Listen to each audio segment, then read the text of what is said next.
This is Mark Waid, writer of Superman Birthright, and you're listening to Krypton Report.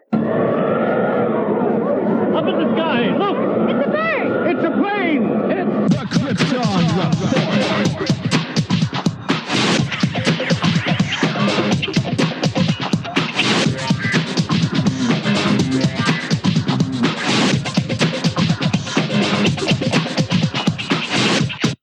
Host Tyler, and welcome to Krypton Report, a podcast dedicated to all things Superman, Supergirl. We're going to look at the Supergirl TV series as well as the Krypton TV series, anything that has to do with the characters in their world. Comics, movies, TV shows. We will talk about everything and anything. We are part of the Southgate Media Group podcasting network. You can find us on Instagram, Twitter, Facebook at Krypton Report. You can also email us at kryptonreportpod@gmail.com. If you get a chance to go over to iTunes, Apple Podcast, please leave us a review to help us get better. You can find me personal at JTYPatrick on Twitter and everything else. You can buy a Krypton Report t-shirt at tpublic.com. Check it out. They have all sizes, colors, styles of shirts. Just go to tpublic.com and search Krypton Report, and you'll see our logo. And every time you buy a shirt, it helps support other podcasts from southgatemedia.com. Thank you. Enjoy the show. Yes. Welcome to this exciting season finale double-header episode of Supergirl with me, the Superman Blue, also known as Tyler, the Superboy Blue, known as Solo. You say hey? And Superman Red, that muscle-bound man from slightly northwest of me, James the Man Cole. Hey, James. Oh, pretty good. How you doing, Tyler? Doing all right. The counter is working, so believe. So let's talk, and my God, do I hate technical problems, guess? Yep, it's a podcaster's life, right? Podcasting, that's for sure. They're like, oh, you that's weird. No, it's for my podcast. What's up? Okay. Double head, let it rain. Well, I want to let it rain because, you know what? That's cool. But, there. Well, Make It has made it to Earth.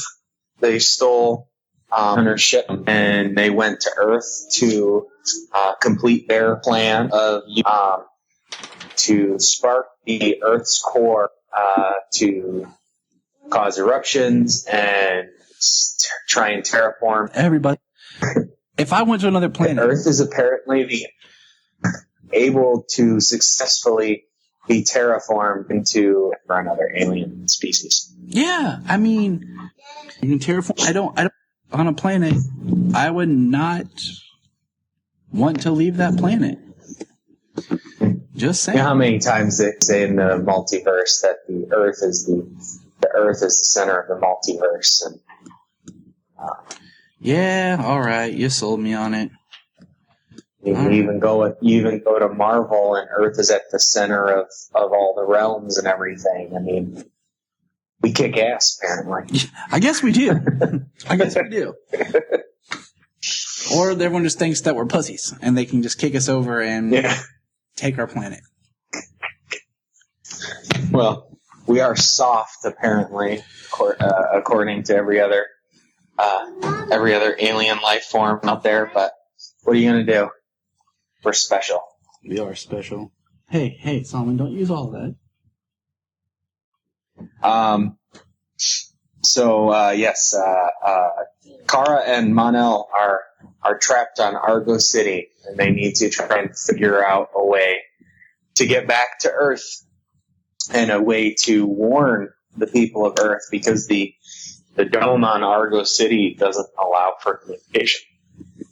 Nice little plot device there. So we have to actually be on the planet, to have any kind of communication. So I see what you've done here. So point for them. Mm-hmm. But I mean, I don't know. Like, I like this episode because I like Wynn has a very strong moment where he creates the device, like the belt that creates a force field to protect who's ever wearing it, which is really pretty awesome when you think about it. And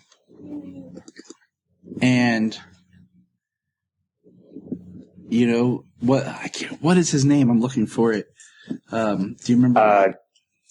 Deimos, the agent. Yeah. Yeah, Deimos. He has it on.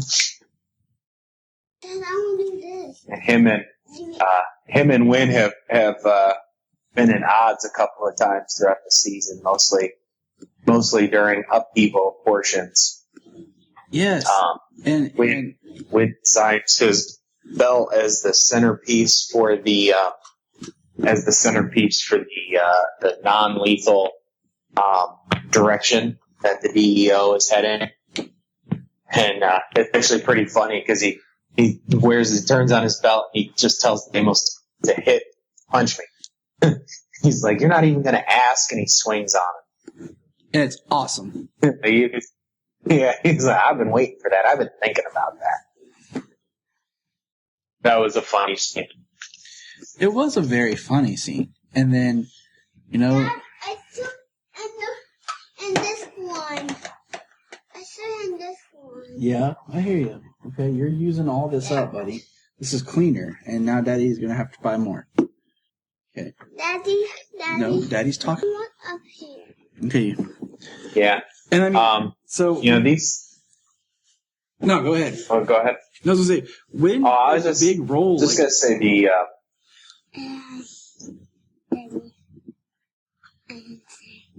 Wynn plays a big role with using his tech and using the teleporter to get them back to Earth from Argo City. They figure out they can use that dimensional portal that's at the DEO to get them back. Yeah, that was actually pretty interesting. It was a nice use of the teleporter that they had there. It was just kind of obvious, it's kind of these last two episodes of Supergirl 6. Yeah. As it were. So many. As it were. The crystals, they're able to somehow connect into the artificial intelligence or the hologram of Allura at the DEO. Which was hilarious. Somehow they're still able to... Cars talking through. Somehow they're still able to establish communication when they're not supposed to have any communications. It was funny the way that Allura scared Wynn and the interactions. Erica Durance did a really good job, I think, of interpreting Melissa Benoist's mannerisms and speech patterns as they kind of went back and forth between Kara and the hologram. They were really on it together. They were. It was just great to see Erica Durance do more. Hello, Daddy. I'm crying. Mm-hmm.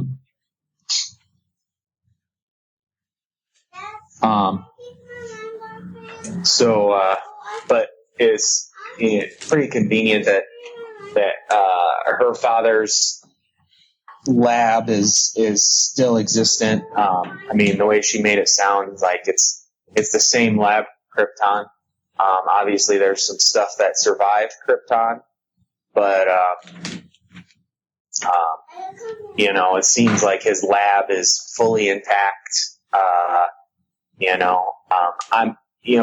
We discussed on why they call it the Harun L, and I'm kind of thinking from these handfuls because it was Zor-El's experiments that allowed him to, why would they call it L? I mean, that's the only headcanon, some sort of mineral type name. Mm-hmm. Why you would give it something almost related to the thing. You on this? It makes sense, and they give it a long name that it doesn't need. And during the Argo the one on Earth. We know that's how they got to the Slaver's Moon Up to mommy. season. Back, so we know that one has been in use, but the one on Argo City was never completed, or that he was or getting it to work.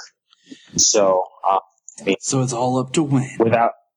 It's all up to Win, and I mean, Win's a genius, but I don't know that he could fix alien technology without actually being on site with the technology and the materials in front of him.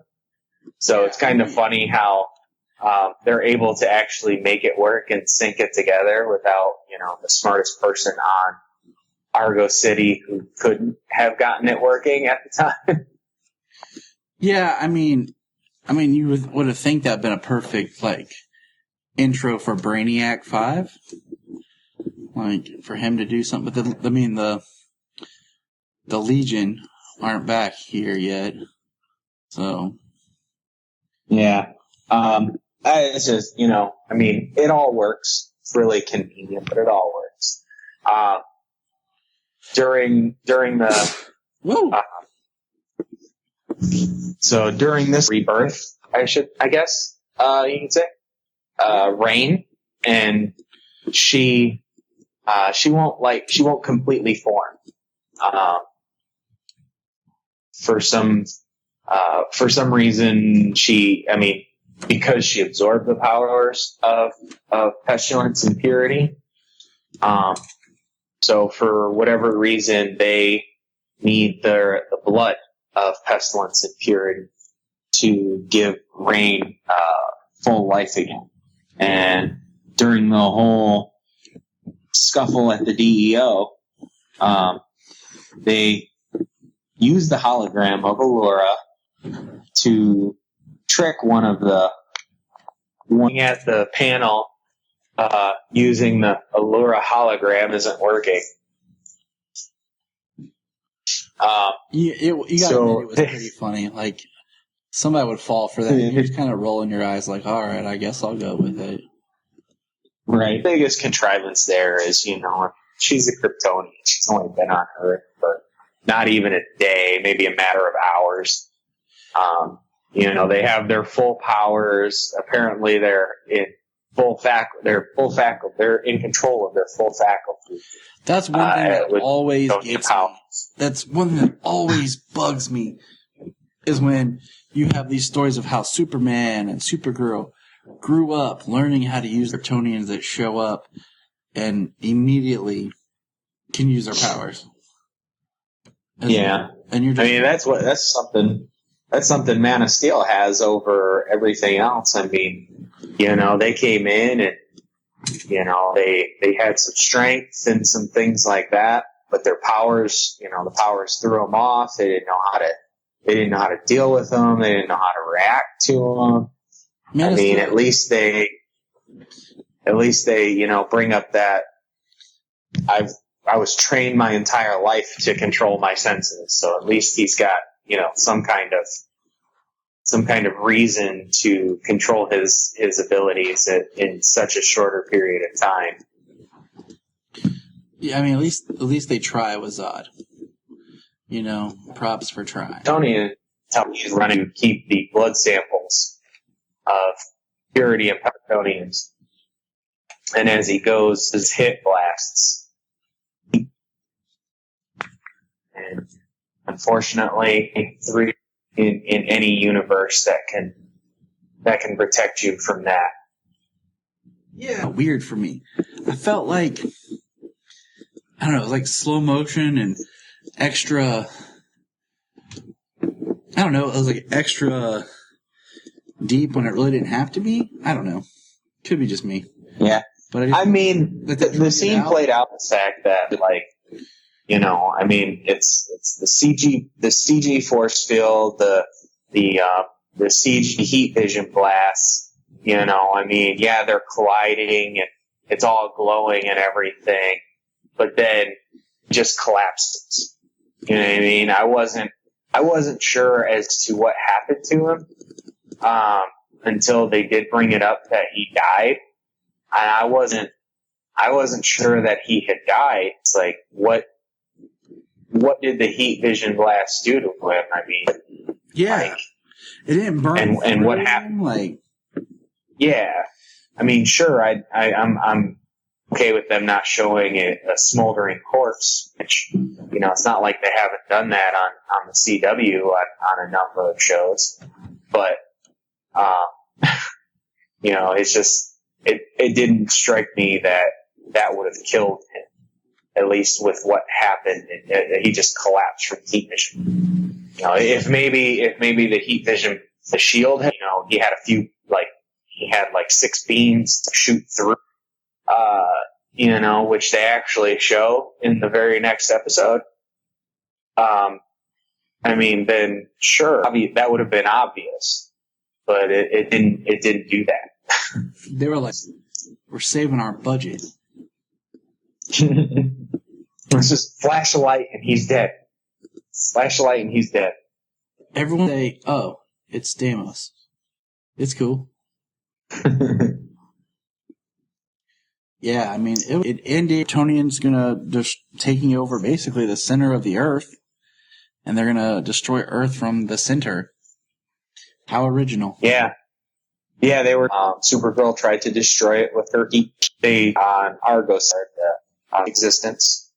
Rain took the sword and flew the Earth. Rain. Yeah. So the next episode, which is the season finale. So basically, Sam is mentally trapped in and I've not been your mind, just like a sleep mind transport you somewhere.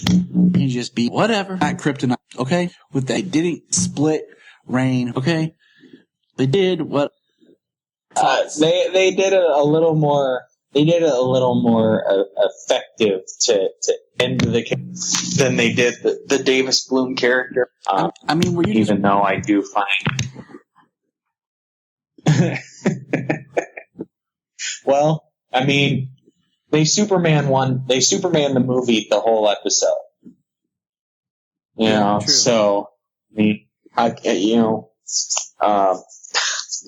so what are you gonna do? I mean, they pulled Davis Bloom from season 8 of Smallville. They pulled Superman the movie in this episode, and I mean, I don't even know specifically what Marin did in this episode. Yeah, but okay, let's talk about. He saved the planet. Marin decides that he's going to save himself. Okay, by sacrificing. We didn't himself. talk about they started the Reach. We didn't. Sorry to interrupt. We didn't talk about that him and John in the last episode started the Reach to transfer all of his Martian memories to John. That's a really cool concept. I just want to throw that out there. But yeah, you're absolutely right. They started that, and then Marin basically says that he can save us by going to the center of the Earth. He can stop it. And in this episode, he does. And it's heartbreaking. But we have no idea what he did. They don't really give us any clue as to what exactly Marin was doing down there. Yeah, he disappeared after giving John the first memory of the Martians, of the first Martian receiving the scrolls, their history. And then he disappears, and the Earth stops quaking, the Earth stops cracking open, and that's just it. Everybody cheers. Everybody cheers. But nobody knows the sacrifice that, really went into what just happened. Yeah, he was already dying, so that was coming about, but the way he chose to go out as opposed to steadily declining and losing himself before he passed. He sacrificed himself to save the planet. He decided to go out like a champ. Yep. And I don't blame you. If I had the the option, that would be a great way to kind of go out. And I loved Marin's story. Like, he was one character that in this season, he was one of my favorite characters. Like, I've said it before, I could have watched Marin and John as a series. Mm-hmm.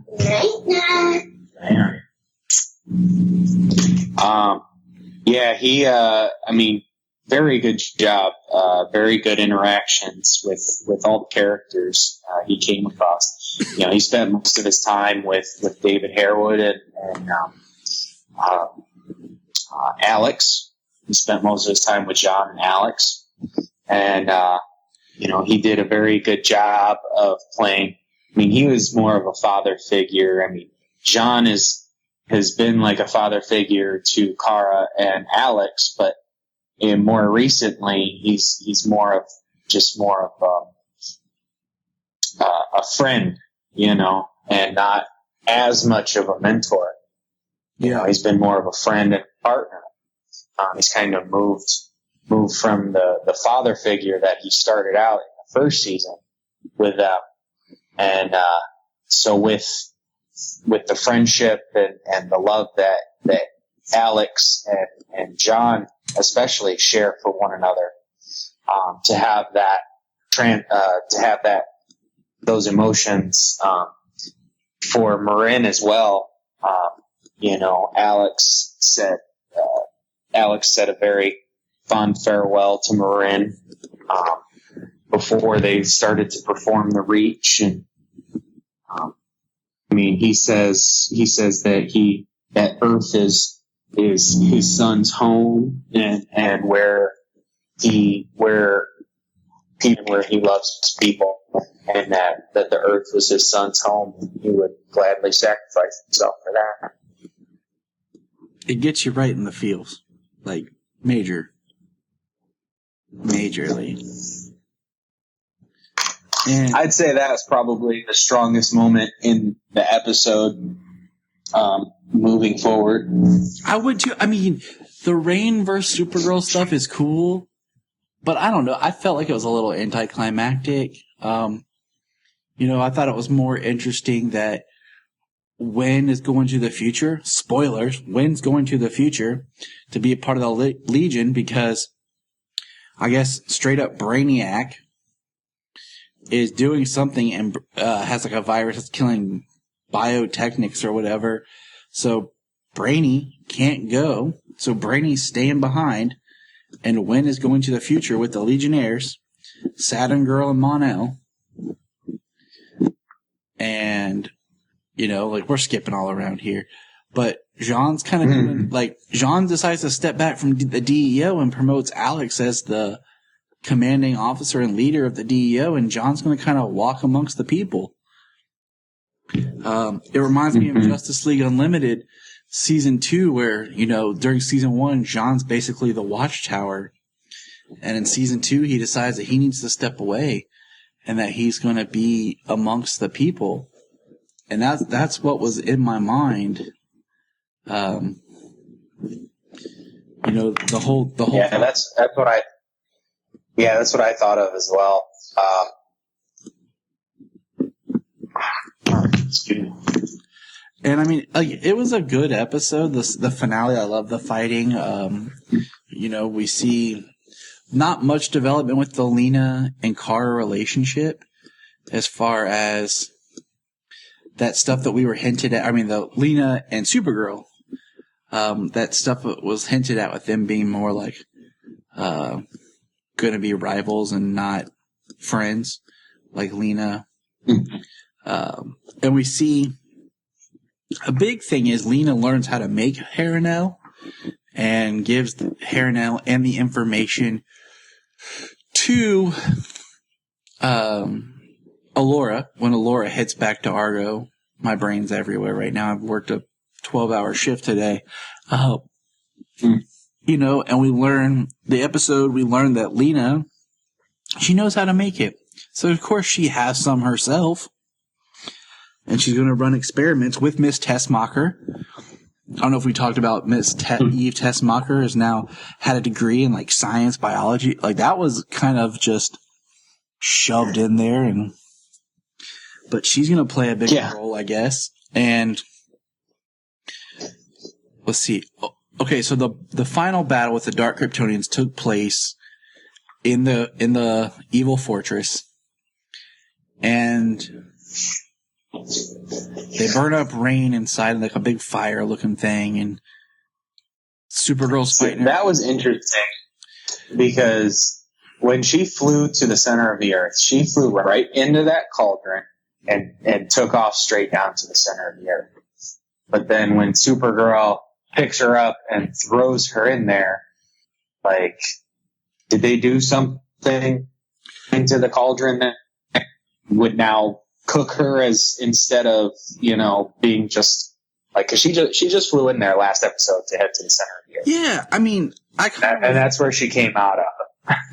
I kind of had to think back to myself, like, I had to think back because I was like, wait a minute. Did this already happen? I was like, what are we doing? Did this already happen? Actually, come to think about it, the only thing I can maybe think of is Sam is dying. Sam's cells, because her and Rain still share a bond, apparently, even though they've been separated and they have two different bodies. So they still share a bond, and Rain becoming stronger is killing Sam. Well, Sam uses electroshock to get back to the valley. I thought Brainy had some kind of technology that allowed them to get there, but apparently just electric shocks work. Because she goes there and she drinks from the pool of Lilith. There's two pools. One is for like life and strength, and the other one's for death. So maybe that was all so drinking overly confusing. Like, that was just too much they were trying to shove in, and it was just overly confusing. I didn't know what was going on. Like, trying to follow that, like, logic of just, yeah. It kind of seems like they root themselves into a corner. Yeah. They stretched it out too long, and then they ended up having to try and force it in at the end. I think they could have probably taken some other stuff out. I'm not sure what specifically offhand from the season that they could have taken out pertaining to that storyline to maybe extend that and plot it out better. But so I don't want to sound dumb saying that, but they probably could have plotted that out better instead of just kind of like forcing it in there. But that's the only thing I can think of is Sam drinking from that pool and Sam becoming stronger, that Rain becoming weaker now that the cauldron might have done something to her. That's all I've got. I agree. Hey, I'm with you. I'm completely with you. And that's where we see like the heat vision used to destroy. Because we have a really interesting scene where Supergirl sees everyone get killed. She touches the hair and then she travels back in time in a really weird. This is another thing I didn't quite get. The Legion rings are supposed to be like time machines too. Like, you're supposed to be able to travel through time just with the Legion ring. So, like, she has the ring on, Brainy opens, like, a portal or something. I was a little confused. I mean, it was like they had cut some dialogue or something, so we couldn't follow. I didn't know what was going on. But anyway, she goes back. So, I think, I think what had happened, I mean, it's been different in different iterations. I mean, you do like Superman the animated series, and they they use a time portal in some kind of academy or something. They still have the rings to fly, which actually, considering, the episode we did, I believe not Kansas, when we were talking about how Supergirl was flying, and how Mon-El was flying earlier in the season when he first started doing his cape tricks and stuff. I think the only reason Mon-El could fly and the only reason Kara could fly on Argo City was the Legion ring. Yeah. So I think, thinking back, I think that's something we may have missed and not discussed properly at the time. And I agree with you because, I look back a lot at my comic lore, like, sometimes Mon-El being Daxam, like, he wasn't supposed to fly, but they've kind of blurred that, I think, in a lot of ways. So I don't know. It's like one of those things you just kind of, all right. Yeah. Roll with. But we do see, and it's kind of convenient though too. The after she throws Rain in the cauldron, there's the big death scene. She hits Mon-El with her heat vision, and they're all like placed. She hits Mon-El with her heat vision. She hits Allura with her heat vision. Was it Mon-El who saved John and got hit with the heat vision? And then Allura got hit with the heat vision, and then Sam got hit with the heat vision. So everybody but Kara and John were dead. Yeah, because Sam was there saying that she could take on Rain, and I was like, okay, this could be cool. She's going to actually do something, and she just basically does something enough to get killed. And it's the whole time. It's the whole time travel. She talks about find a distortion. So I think maybe the ring just allows for more of precise travel through the distortion. To time travel. That's what they were looking for before Mon-El returned. That's what they were looking for out in space before the Legion time travel was a distortion. So at least they kept that. They kept some continuity. Consistency. Throughout. Yeah. I don't know. Like I said, she flies, and this episode, everything was rushed. Maybe it was just editing or something, but saying that just a little too much breathe in space. Yeah, they filmed a little too much, and they were like, let's whittle. No one will care. The tensions are up. Tension is high. People are they're on the edge of their seat. Right.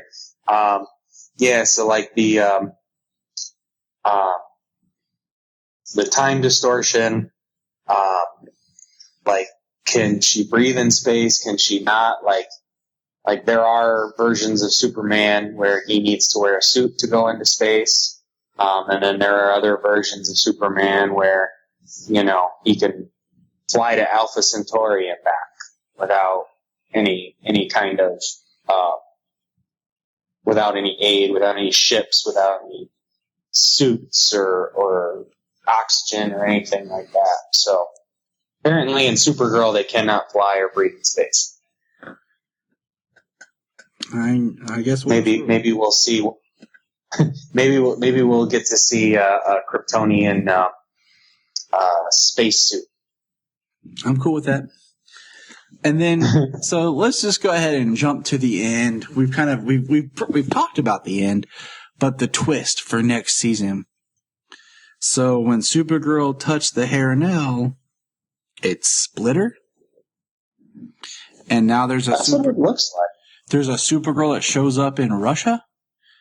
And supposedly season 4 is going to have a Red Sun type vibe / influence. And I'm just kind of like, okay. What? I don't know. Yeah. We just saw Overgirl.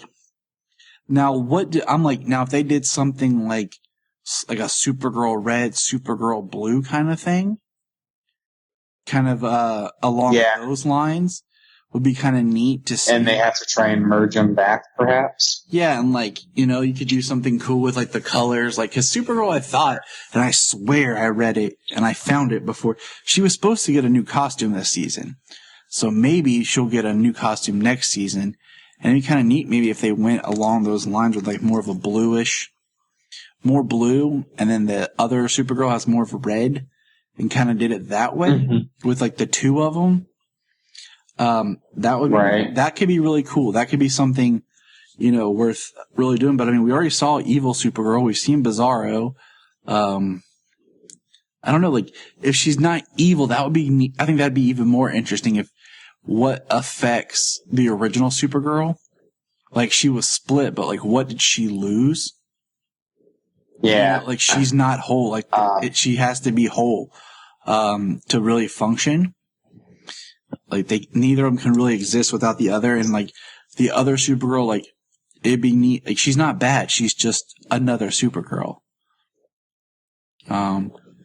I'm gonna pull out, I have the comic where like there's a black Supergirl. I think it was written by Sterling Gates, and I got it over here, where she's like in a black costume of hers, like the skirt and the shirt, and then she fights herself. I don't know, I'm gonna pull it out and look for it, do some reading. But what would you give these two episodes? Or final thoughts? I mean, as a whole, I mean, they are basically a two-parter for the season finale. And I like as it were. I like it when they do like the last 3 episodes sometimes, like they do with Arrow, where it's like a movie. It's like one giant. And so, yeah, it was basically a 2-parter, the last episode, then this one. So, I mean, you know, it all worked out really well. It all worked. Conveniences aside, everything worked. I do think that, like the overall fighting of all the people together was good. I do think the fighting earlier in the season, where they went for broke to the mid-season finale, that fight was better served. And, out of 10 for both episodes for the season finale, I'd probably give it about a 7.5. Entertaining, emotional, especially knowing now that Wynn is going to the future and he is going to be a recurring character as opposed to a regular character. They started giving him some things this season, some friendship moments, some character growth. His interactions with Brainiac were really good. Brainiac, I think Brainiac more or less like talking down to him as more of a challenge as opposed to, actually meaning what he said about him not being on a 12th level intellect, area, space with Brainiac. But, a lot of emotional, beats that were pretty strong. Lots of character moments that were really strong. So besides the conveniences, yeah, it was a 7.5. It was good season finale. And I'm interested in what they want to do next. Obviously, they've said Red Sun is an influence, but I have a hard time believing that, besides, being an influence and having some kind of, I'm hoping a good Russian superhero. I mean, that's how he was, that's how Superman was in Red Sun. Very good. Yeah. Very good graphic novel. Very good Elseworld style. It's odd because he's not bad. He's still Superman, but just slightly different. Yeah. And this one is, and obviously in Red Sun, he doesn't have the don't force your will on people to make the world a better place, that kind of thing, what Superman doesn't do, to rule over Earth and to make Earth a better place. He tries to teach and make the world a better place by saving and by being a better influence, bringing out the good in people. And that's why the story was a little different, because he did end up enforcing his will over the planet to make a more peaceful world. So that could, that could very much be in play. A Supergirl who is interested in peace and things like that, but more likely to force her will upon the world, as opposed to one who is more passive, brings out the good people. Yeah. Like, basically, they're both good. They're just going about things slightly differently. That would be a much more interesting story for me than if they try to make her, like, just bad. Mm-hmm. Yeah, that would be much more compelling. They could probably draw that one out a lot longer than just another bad Kryptonian. Except it's just a split part of Supergirl, but just another bad Kryptonian. I mean, you're gonna have 4 seasons of that in a row. Yeah, and I don't want the villain this season to be like a bad Kryptonian. Like a Supergirl with a different point of view is one thing, but I don't want like another like Kryptonian / Dax. Like we talked about before. I want the villain to be more of an Earth bait, and it's like, in a sense, the way they were kind of going with Cadmus there for a while, like it was kind of like Earth is rallying to destroy her. Mm-hmm. Like, it's Earth retaliation against the aliens now. Yeah. I kind of think it'd be cool to bring Cadmus back a little bit differently. Like, I like almost like the anti-DEA. So, all right. Well, I mean, that wraps up Supergirl season 3. I mean, we're here. Like, wow. Like, season 3. Like, it's just going by quick. It's happened crazy. So fast. Yeah, I mean, it's exciting. We've got season 4 coming. Hopefully, I mean, like we discussed when we heard about the possible Manchester Black story, plus now maybe we've got a Red Sun inspired Supergirl, a Supergirl with a different point of view. I mean, Supergirl, a Supergirl and a Manchester Black versus a Supergirl. Now that would be pretty intense. Yeah. Two incredibly powerful characters, willing to enforce their will and take lives, to serve the greater good. And being an earthbound threat, as opposed to the extraterrestrial threat that every season has been so far. I'm in, Yeah. It's exciting, and it'll be nice to start hearing some news in the next couple of months, up until the release of season 4, because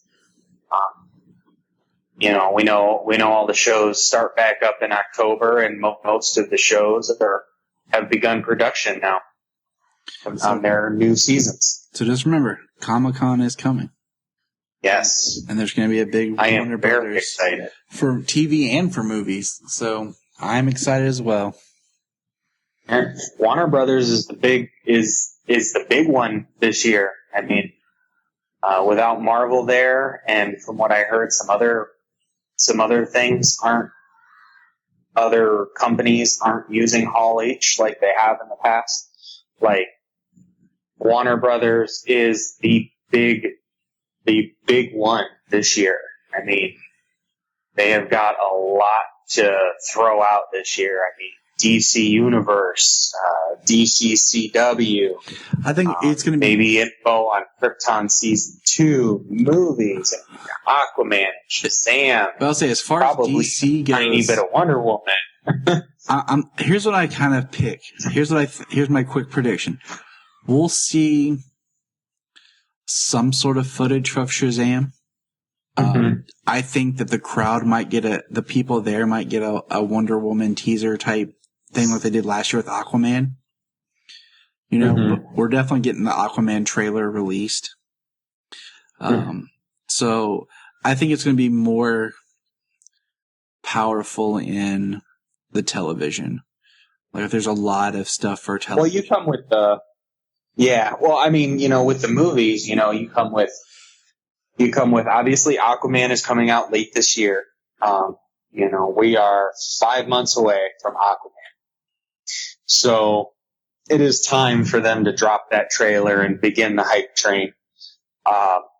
Shazam is only in April. So that's less than a year away. Considering what they've done for DC movies in the past, I mean, they started releasing things for Batman versus Superman 3 years before it came out. Yeah, we'll get it. You know, I mean, that was watching. That's the thing about that movie is it felt like it was the movie that was like coming forever because they started hyping it up the month after Man of Steel. At Comic-Con is when they first said the sequel's going to have Batman. And then in August, we knew it was Ben Affleck. And then it felt like after that, it was like every shred of news, every picture. I mean, I remember being at work and seeing like the first image of Ben Affleck in the Batsuit. And this was before we found out my wife was pregnant with Solomon. And Solomon was a year old by the time the movie came out. You know, right. I went through some pretty big life-changing things waiting for this BVS, and I think that's part of what may have hurt it was they just kept building it and hyping it, and it was like there was trailer after trailer. I mean, I remember the 1 year out there. There was Luthor picture. I went to the theater to see the teaser trailer. You know, like, and there was no way the movie was going to live up to the expectations that they built on it for 3 years. You know, they didn't give it any time to breathe before. Yeah, I mean, everybody's going to have the highest expectations of Batman and Superman on screen together for the first time ever. You know, I mean, so just dragging it out the way they did, but coming back to the present, Shazam is only in April. That's less than a year away. That is very easy to give a nice teaser trailer and show some footage, not a whole lot, and then by the time the Aquaman movie comes out, you're 4 months away from Shazam, and you can drop the full trailer right and have it released with Aquaman at the theater. That's right. That's how you advertise. That's how you market your movies. You don't try to build this hype train for 3 years. I mean, it was just one of those things like, it was like every little detail because everybody was talking about it. I mean, and it just, every time you turn around, there was something else getting added to that film. Like, but we'll save more talk of that when we do our BVS review. So, and then, like we said, TV. I mean, they've got the DC universe, and I think they said it's we're going to see a trailer for. Oh yeah, that's going to be. Yes, that's going to be because we know that it's coming out in August. So, and who was it? Which character said it? Maybe it's the actress who plays Donna Troy.